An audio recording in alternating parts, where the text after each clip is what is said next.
日本を支える企業の力。1989年と2026年の違い。今の日本を代表する企業が私たちの生活をどれほど力強く支えているのか、30数年前のバブル時代と比較しながら見ていきましょう。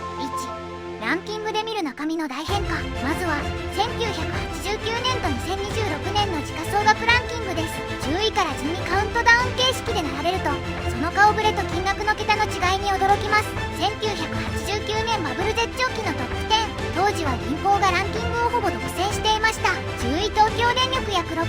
兆円、9位富士銀行約 7.1 兆円、8位三和銀行約 7.3 兆円、7位住友銀行約 7.9 兆円、6位三菱銀行約 8.7 兆円、5位トヨタ自動車約 9.2 兆円、4位第一勧業銀行約 10.2 兆円、3位富士銀行中当時の別法人や市場評価約 10.4 兆円、2位日本工業銀行約 12.2 兆円、1位日本電信電話 NTT 約 24.9 兆円。2026年現代のトップ10。現在は世界中で活躍するハイテク企業や商社が中心です。金額も1989年とは比較にならないほど大きくなっています。10位アドバンテスト約 19.5 兆円、9位三菱商事約 20.1 兆円、8位ソニーグループ約 20.5 兆円、7位東京エレクトロン約 20.7 兆円、6位ファーストリテイリング約 21.3 兆円、5位日立製作所約 22.5 兆円、4位三井住友フィナンシャル G 約 23.1 兆円、3位ソフトバンクグループ約 25.4 兆円、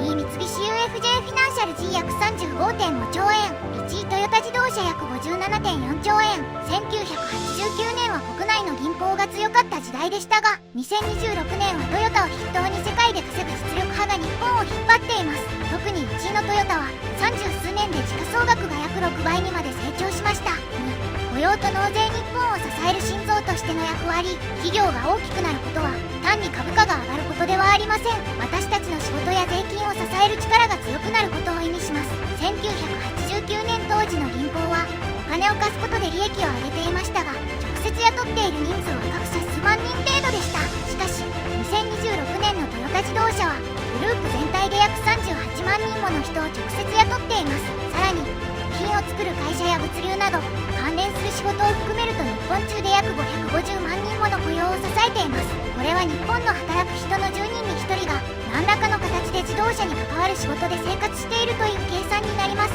納税についてもトヨタ1社だけで年間約 1.3 兆円もの法人税などを納めています。1989年当時は約4000億円弱でしたから、3倍以上の税金を納めて国を支えていることになります。これに日立やソニーなどの大手企業の分を合わせると数兆円に上り、このお金が私たちの通う学校や道路の整備、警察や消防などの公共サービスに使われているのです。3、年金と暮らし。私たちのお財布とのつながり。実はこれらの企業の成長は私たちの年金にも直結しています。私たちが将来もらう年金の積立約250兆円のうち約4分の1は日本株で運用されています。例えばトヨタが利益を出して配当金を支払うと、その一部は自動的に年金の貯金箱に入ります。2026年現在、企業が世界で稼いだ利益が巡り巡って私たちの将来の安心を買い支えているのです。もしこれらの企業が元気をなくして納税額が減ってしまったら、その分を補うために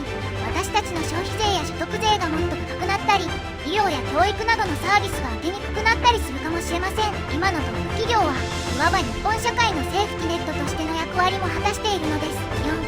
4、賃上げ未来を作る新しいサイクル。最近ではこれらのトップ企業が賃上げを積極的に言っています。これも社会にとって非常に大きな意味があります。給料が100万円上がれば、そこから引かれる所得税や社会保険料も増えます。会社側も同じだけの社会保険料を負担してくれるので、私たちが納める年金や医療の財布がどんどん厚くなります。トヨタグループに関わる550万人のうち半分の方の給料が上がるだけでも、国や自治体には毎年数千億円規模の新しい財源が生まれることになります。1989年のバブル期は地価や株価が上がるだけの見せかけの豊かさもありましたが、2026年の今は企業が世界で稼いだお金を給料や税金年金として日本社会にしっかりと流し込む、とても力強いサイクルが出来上がっています。日本を代表する企業たちは今日も世界で戦いながら私たちの生活と未来をその大きな背中で支えてくれているのですね。こうした企業の活動を応援することが回り回って自分たちの暮らしを良くすることにつながっているという実感は持てそうでしょうか。